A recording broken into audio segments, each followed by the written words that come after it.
अस्सलाम वालेकुम फ्रेंड्स, उम्मीद है आप सब लोग खैरियत से होंगे। फ्रेंड्स, आज का जो टॉपिक है वो एक टाइम साइकोलॉजी से रिलेटेड मैं आपको टॉपिक शेयर कर रहा हूँ। बहुत से लोग जो है वो कॉफ़ी का जो इस्तेमाल है वो खाली पेट करते हैं। अब ये जो टाइमिंग है, यानी कि उठने के फ़ौरी बाद जो लोग कॉफ़ी पीते हैं, ये आपके लिए कितना लीथल हो सकता है। हाँ, अगर आप सेपरेट कॉफ़ी के फ़ायदे देखें तो ये बहुत इंपॉर्टेंट है। आपके लिवर के लिए अच्छी, आपकी कॉग्निशन के लिए अच्छी, आपके ब्रेन के लिए अच्छी। हाँ, अगर आप एक मॉडरेट मिकदार में पिएँ और सही टाइम पे पिएँ। जिससे बहुत से लोगों को मैंने देखा भी, इवन वीडियो भी बना रहे होते हैं, बहुत सी वीडियो से मैंने देख के ये वीडियो बना रहा हूँ कि कॉफ़ी का जो इस्तेमाल खाली पेट है वो बहुत लीथल हो सकता है। वो अच्छा नहीं है बिल्कुल।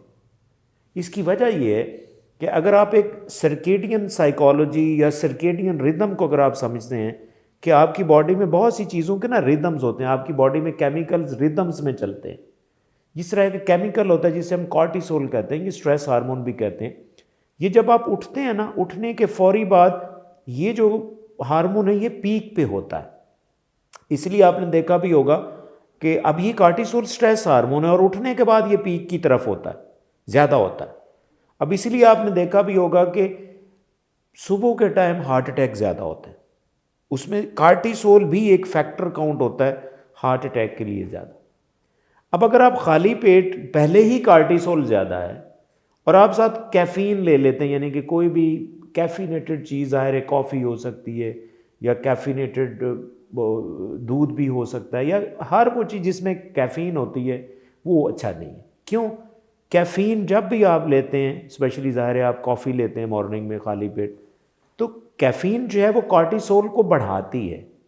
अब पहले से ही अगर देखेंगे कॉर्टिसोल बढ़ा हुआ है तो फिर कॉर्टिसोल और बढ़ जाएगा, जो आपके लिए और लेतल हो सकता है। और स्पेशली उन लोगों के लिए जिनको हार्ट के प्रॉब्लम्स हैं, ठीक है, जिनके लिए और ज़्यादा प्रॉब्लम, उनकी जो हार्ट अटैक की जो प्रेवलेंस है वो इंक्रीज़ हो सकती है।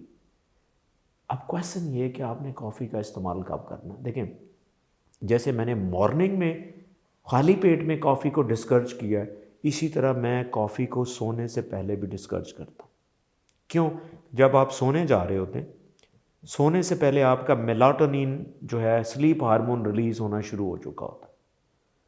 अब जब आप कैफ़ीन लेते हैं तो कैफ़ीन का और मेलाटोनिन का आपस में एक लीथल कॉम्बिनेशन है।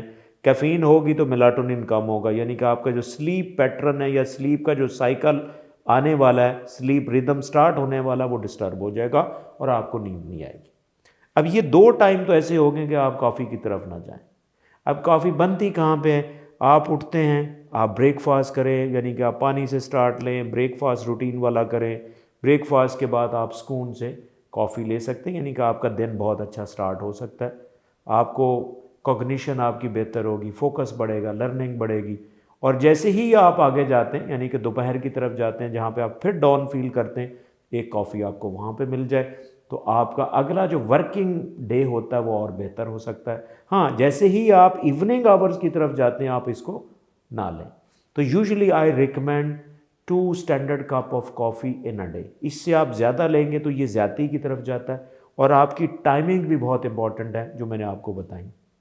ना उठने के फौरी बाद खाली पेट, ना सोने से पहले, बल्कि इवनिंग आवर्स में भी नहीं, यानी कि मॉर्निंग में, यानी कि जिसे मिड मॉर्निंग कह लें, यानी कि ब्रेकफास्ट के बाद और दोपहर के बाद। ये दो टाइम बहुत यूज़फुल है और आपकी इससे परफॉर्मेंस भी बढ़ती, performance I mean mental performance, जिसकी वजह से आपकी कॉग्निशन, आपका फोकस ये भी बढ़ता है, आपकी कम्युनिकेशन बहुत बेहतर होती है। आप किसी के साथ अगर कोऑर्डिनेशन कर रहे हैं तो कोऑर्डिनेशन में रिस्पॉन्स देना, किसी को फिलबदी बात करना, ये चीज़ें बहुत ज़्यादा इम्प्रूव होती हैं। अगर आप इस चीज़ को फॉलो करेंगे तो आपको ज़रूर फ़ायदा होगा। But still if you have any question please write me in the comment section and definitely I will answer. Thank you.